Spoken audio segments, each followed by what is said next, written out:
If you've been on Instagram or the Rochester subreddit recently, you may have seen pictures like this one from a Rochester-based street photographer. Today, News 10 NBC's Tom Kowalski spoke with the man behind the camera and shares his story. Blnd Abdullah Kurdi calls his photography a diary he can't put into words. And the 20-year-old Kurdish immigrant's favorite subject? The people of Rochester.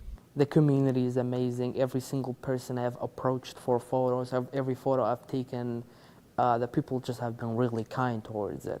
Abdullah says he grew up around cameras and was introduced to the art of photography by his aunts and uncles as a child. Later, when he moved to the US, a teacher helped him find a camera to turn his interest into a passion.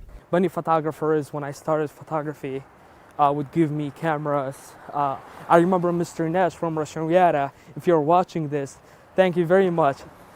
This guy told me to pick up a Canon 6D, and this camera has been one of the best cameras I've had, and he even found a one for me to buy. Now, Abdullah hopes to pass that passion on to the next generation.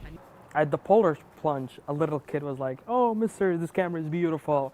And I let the little guy to take some photos, and I felt like I saw my childhood in his face again. Your camera might be smaller, your camera might not be the best, just pick it up, aim it at somewhere, and take some photos. It's just like weight loss. When you start tonight, it's gonna be the best decision. How do you keep that motivation up? The motivation comes after I take the photo. I usually stay in my car right before I get out for any photos, and I stay there for 15-20 minutes. And I question my life. I'm like, what am I doing here? Okay, it's cold. I open the window, it's freezing. It's a blizzard. What am I doing with my life? But I get reminded of the little kiddo that I told you about. I'm like, okay, this is how life is. Somebody created a memory for me, and I want to create a memory for somebody else. Tom Kowalski, News 10 NBC.